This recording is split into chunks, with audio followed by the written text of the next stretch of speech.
안녕하세요, 최지원 변호사입니다. 오늘 설명드릴 사건의 이름은 장기등 이식에 관한 법률 위반 등이라는 죄명으로 장기적출 목적 인신매매 예비죄 이런 무서운 이름의 죄명까지도 들어있었던 사건이었습니다. 저도 이 사건 처음 받았을 때 굉장히 좀 당황했었습니다. 이런 죄명으로 처벌받을 수도 있구나 하는 거를 좀 알게 됐고, 여러 피고인이 있었어요. 공범들이 여러 명 있었는데 그 중에 저희 한 명을 제가 변호를 했었고, 제가 변호했던 사람은 유일하게 무죄를 받았었습니다. 친구들, 아는 지인들 여러 명들이 있었어요. 이렇게 다 공범으로 다 지목된 사람들이었는데, 지금은 있는지 모르겠습니다. 예전에 제가 대학 다닐 때만 해도 허름한 지역의 어떤 버스 터미널, 시외버스 터미널이다, 고속버스 터미널에 가면 화장실에 장기 삽니다, 장기 팝니다, 이런 스티커가 붙어 있는 경우가 많이 있었거든요. 이 사건이 딱 그 사건이었어요. 이제 스티커를 이렇게 붙이러 다닌 겁니다. 얘네들이 장기 판다고 하면 얼마를 받고 이제 그 사람을 장기 매매를 희망하는 사람과 연결시켜주고 그렇게 하려고 아마 했던 것 같아요. 처음에 사건 받았을 때 굉장히 무서웠는데, 피고인을 만나가지고 얘기를 들어보니까 제가 변호했던 이 피고인은 뒤늦게 이제 끼어들게 되었는데, 사실 좀 억울한 부분도 많이 있었고, 물론 잘못된 행동은 분명히 있었습니다. 알선을 했다는 부분에 대해서는 유죄를 받았었습니다. 장기등 이식에 관한 법률 위반이라고 해서 7조에서 누구든지 재산상 이익 그 반대급부를 주거나 주고받을 걸 약속하고 장기 매매를 해준다거나 장기 매매를 교사하거나 알선한다거나 하면은 다 처벌받게 되어 있습니다.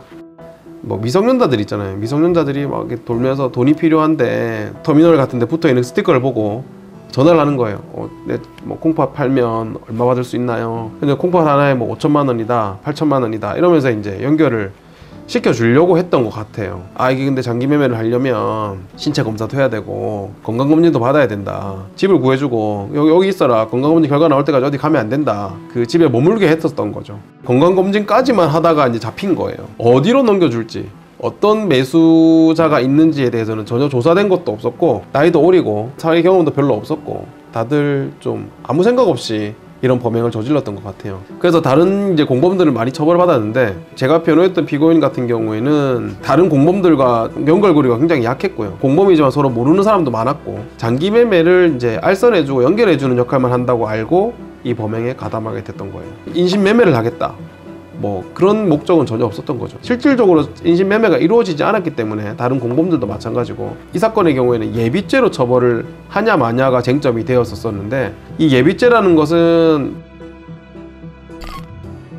이제 실행에 착수가 있기 전에 큰 문제가 될 수 있는 범죄에 대해서는, 일부 범죄에 대해서는 처벌을 할 수 있게 되어 있습니다. 시작도 하기 전이지만 그 준비 단계만 하더라도 처벌을 한다. 이 인신매매 같은 경우에도 준비 행위만 있더라도 인신매매 예비로 처벌받을 수 있거든요. 그래서 이 당시 재판에서는 장기적출 목적으로 인한 인신매매 예비죄로 사건이 법정에 올라왔었습니다.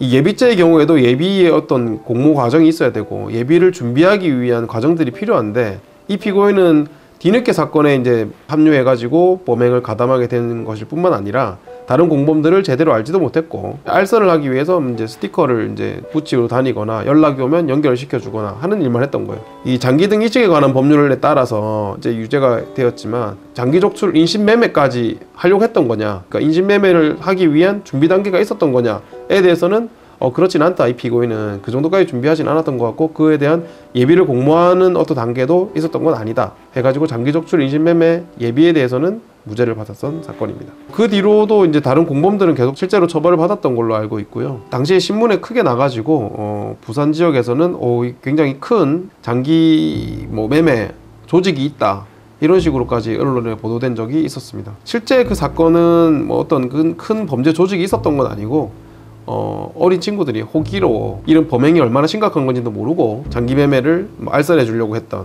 그런 내용의 범행이었습니다. 피해자들은 대부분 미성년자들이었고, 특별한 문제 없이 나중에 보호소를 통해 가지고 다시 사회로 돌아갔다고 그렇게 전해 들었습니다.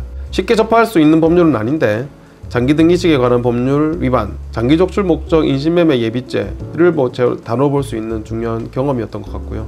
다행히 제가 변호했던 이 피고인이 일부 부분에 대해서 무죄를 받아가지고 저도 다행이다 생각하는 사건이었습니다. 물론 그 피고인이 꼭 잘한 행동만 있는 건 아닌데, 본인이 범하지 않은 이상의 범행에 대해서까지 처벌받을 필요는 없거든요. 이런 사건은 절대 있어서는 안 되겠지만 좀 면밀한 검토가 필요하고 법률적인 세세한 디테일한 자문이 필요하기 때문에 법률 전문가를 꼭 만나보시기를 권해드립니다.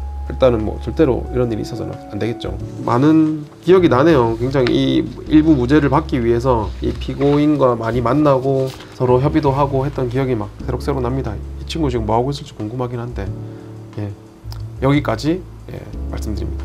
감사합니다.